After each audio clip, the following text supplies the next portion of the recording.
Hey everyone, it's Lizzie and welcome back to my channel. So today is a cash envelope stuffing video for you all, and this is for a couple who gets paid weekly and also bi-monthly. And I shared in the last video how I laid out this spreadsheet here and also how I separated my sinking funds.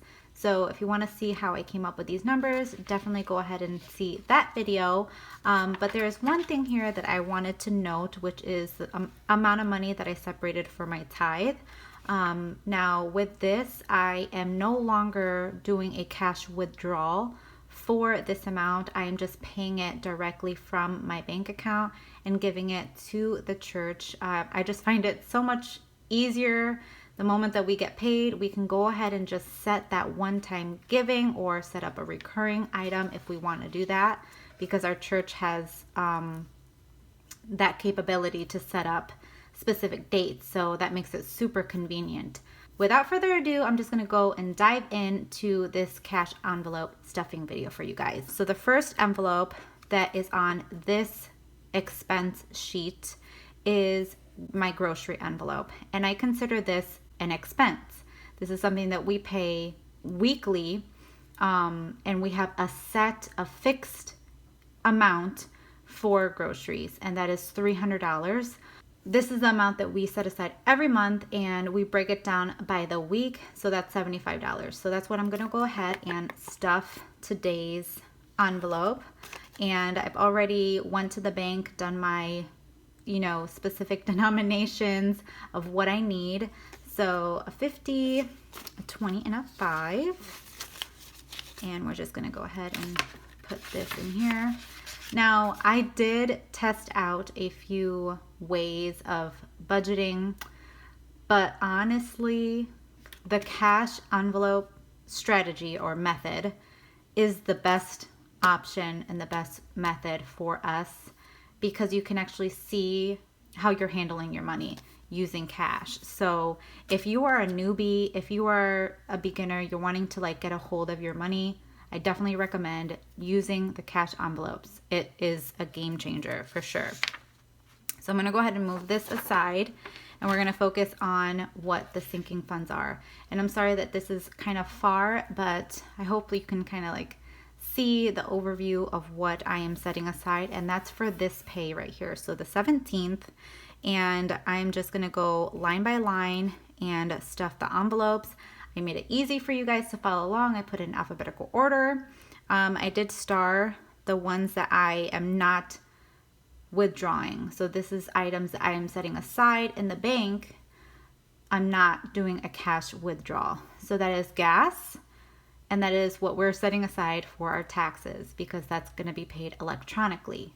Gas is so much easier and so much more convenient when you use your debit card at the pump, instead of walking in, waiting in line to pay cash for, pumping your car or fueling your car.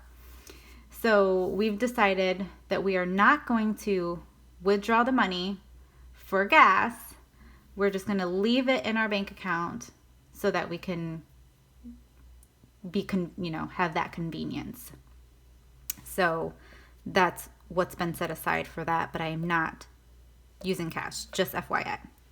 So starting with this envelope, anniversary, we have $20. So I have 20 in here. Just gonna put that, set that aside. And car maintenance, we are just going to put 10.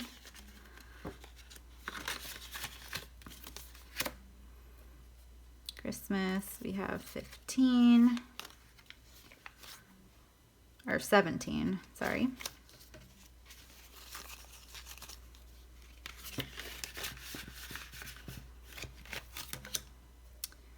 Eating out, we have 15.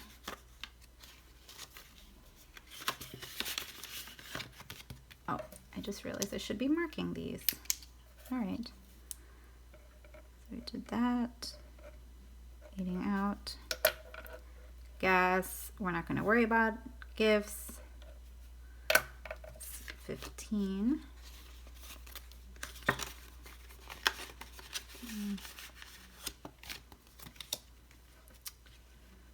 Home gets 15.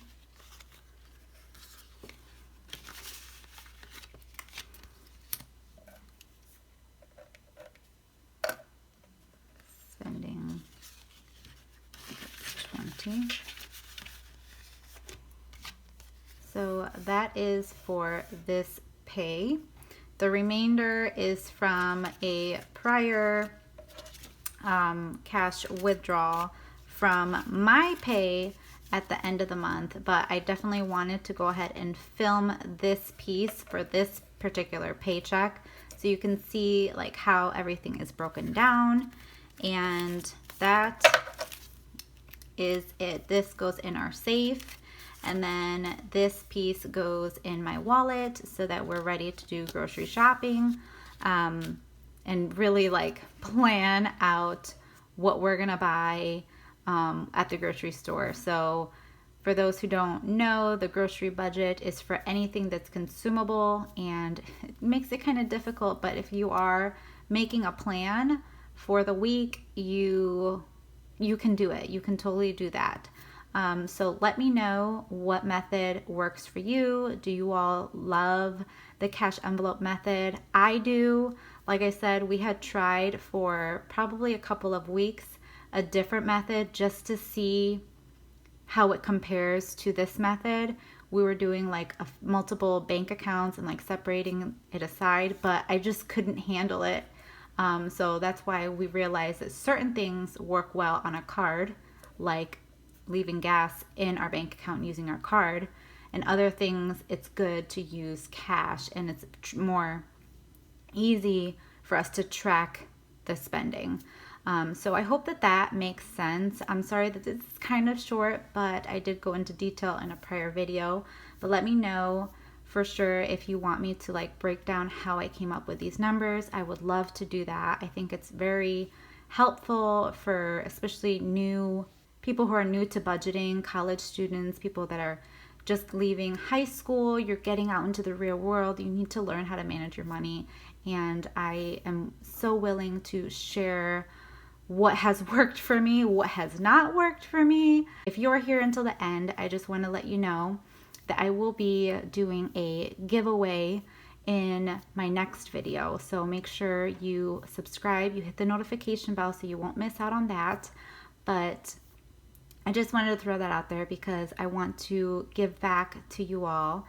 You all are so great and so motivating and encouraging for me to continue on making these types of videos. So with that being said, I just want to say I will catch you guys on my next video. I hope you enjoy your day. Bye guys.